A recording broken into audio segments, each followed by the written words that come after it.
রামজিলাল, হায়দ্রাবাদের শাহিদ,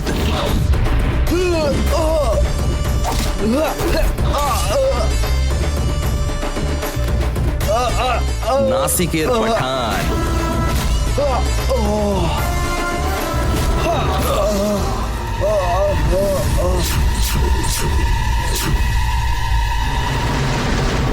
আর বিহারের লক্ষণ।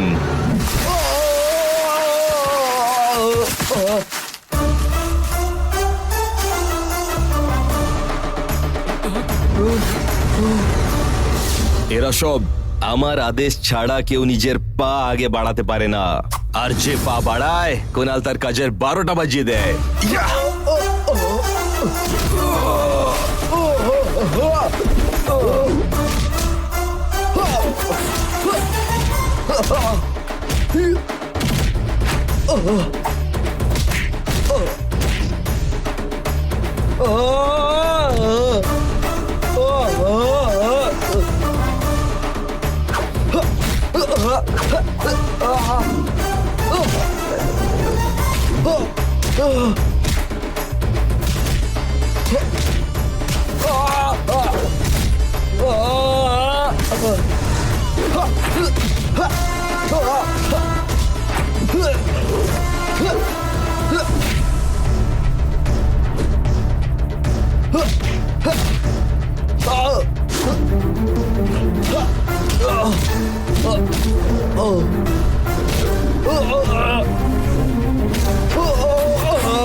জামাই বাবু, ওই বদমাসটা অনেক বেইমানি করে এলাকায় যে জমিটা কিনেছিল, সে সেখানে সবার নজর থেকে লুকিয়ে মদের একটা ভাটিকা খুলেছিল।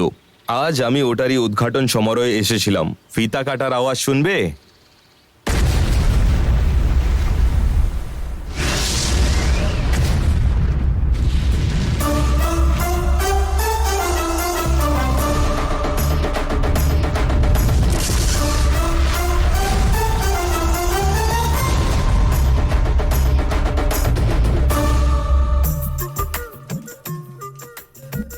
দেখো বন্ধুরা, এটা হচ্ছে সাধারণ লিকার, এটাকে বলে আদা মানে জিঞ্জার। এটার রং এখন খুব বাদামি। যখন জল মেশাবো দেখো খুব ভালো করে। দেখো বাদামি পরিবর্তন সাদাতে। বাহ! এটা হলো 1 নম্বর জিনিস। হ্যাঁ, নাও নাও, খাও খাও মাথা মোটা। হ্যাঁ হ্যাঁ, খুব ভালো। এবার তোমার পেটটা জ্বলবে। It is only one relief. এই গরু, হ্যাঁ বলে দাদা, তাড়াতাড়ি আন। এই নাও। হ্যাঁ, It tastes nice. One more peg. No no no no, this is very kicking. Only 3 ounce. You take 6 ounce. Very dangerous. Danger lose motion. Okay. How much? $100 only. Huh? $100? Yeah, yeah. Very costly. দাদা, আমারও পয়সা বলে দাও না। এই দাঁড়া, কথা বলছি তো আমি।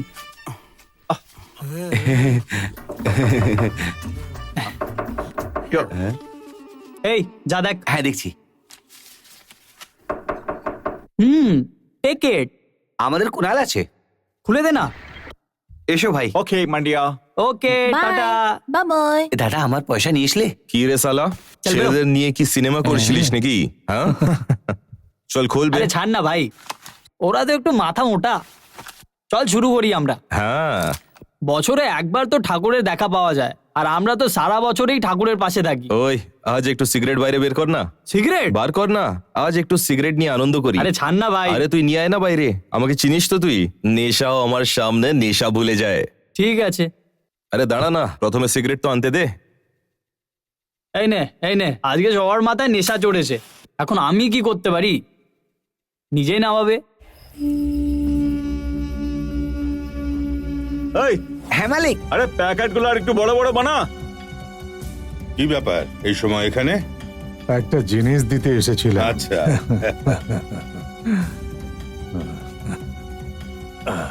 আরে এই অস্ত্র নিয়ে আমি কি করব?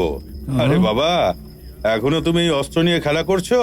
আরে মশাই, এটাকে যেমন তেমন অস্ত্র ভাববেন না, এটা নিশানা একদম সঠিক, ইম্পোর্টেড মাল এটা।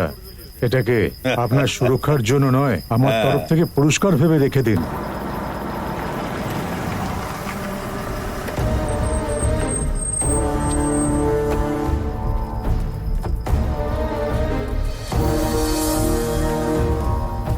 বাবুজি, কাট আউট কেমন হচ্ছে? খুব রেগে রয়েছে। বসতে দাও।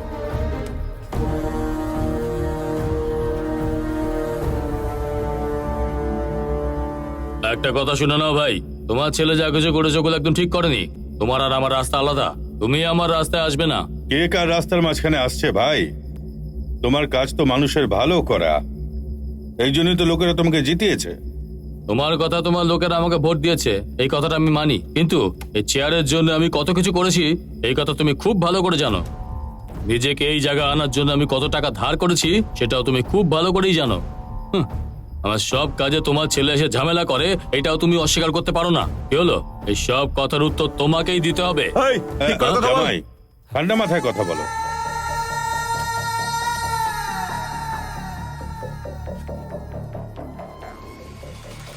এই কাট আউট, তোমার মতো বিশ্বাসঘাতক নেতাদের জন্যেই আমাদের মতো লোক এরকম ব্যবসা করছে।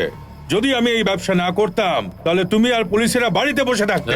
এই, তুই আজকে ওর তরফে কথা বলতে এসেছিস? কুকুরকে হাড়ের লোভ দেখিয়ে ওকে কিনতে চাইছিস? আমার সাজানো গোছানো ব্যবসায় মাথা গলিয়ে নিজের জন্য প্রাসাদ বানাতে চাইছিস? একটি কথা ভালোভাবে শুনে নে, ছোট বড় মিলিয়ে আমরা মোট 600 লোক আছি। আর এই শক্তির ওপর বিশ্বাস করে 6000 লোককে আমাদের পেছনে আনতে পারবো আমি। তুই কি ভাবিস যে সব মাল আমরা সবাই একাই ভোগ করি নাকি? প্রত্যেককে সমান সমান ভাগ দেওয়া হয়, আর সাথে আমরা তোকেও দিয়ে এসেছি। একসাথে থাকলে এর পরেও পাবি, আর যদি আমার থেকে আলাদা হয়ে যাস তাহলে তোকে কেটে ফেলবো। কে কাকে কেটে ফেলবে ওটা আমি তোমাকে দেখাবো।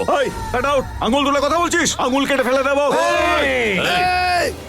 জামাই, জামাই, ছাড়ো ওকে। দেখ কাট আউট, তোর বাবা অবিনাশ আমার এখানে কাজ করতে করতে একটা সুন্দর জীবন কাটিয়ে ওপরে চলে গেছে, আর তুই ওর ছেলে বলে আমি এতক্ষণ তোর সাথে কথা বলছি। এই পুরো শহরে আমি আমার এই ব্যবসা আর কাউকে করতে দেব না, আর তোর যা ক্ষতি হয়েছে সেটা আমি তোকে দিয়ে দিচ্ছি। গোমস্তা বাবু, আজে কথা রাখ, তোর টাকা আমার চাই না, আমার ক্ষতি আমারই থাক।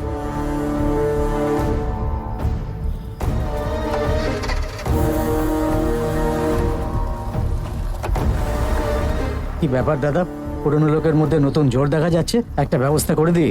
আরে ছেড়ে দাও, ক্ষতি হয়েছে তো তাই এত ছটফট করছে। সোনিয়া সকাল থেকে অপেক্ষা করতে করতে ক্লান্ত হয়ে গেছিল, তাই খাবার খেয়ে বাড়ি চলে গেছে। ঠিক আছে, কাল সকালে দেখা করে নেব।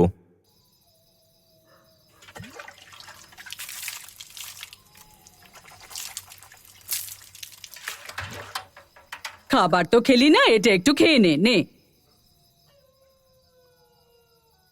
খুব চালাক তুমি ঠাকুমা, এইসব খাইয়ে আমার নেশা কাটাতে চাইছো? চুপ কুনাল? কর। হ্যাঁ বাবা। এত দেরি কি করে হলো? হয় তাড়াতাড়ি বাড়ি ফের, আর না হলে দেরি হয়ে গেলে সেদিন কারো বাড়িতে থেকে যাবি। জানিস তো তোর দেরি করে ফেরা আমার একদম পছন্দ নয়। শেষবারের মতো বলছি, এবার যা গিয়ে শুয়ে পড়। ঠিক আছে বাবা। দেখো এসে গেল জ্ঞান দিতে, যখন ও তোর মতো বয়সে ছিল তখন ও কি কি করেছিল সব জানি আমি। ঠাকুমা, তোমার পটলিতে অনেক গল্প আছে। চল গিয়ে শুয়ে পড়।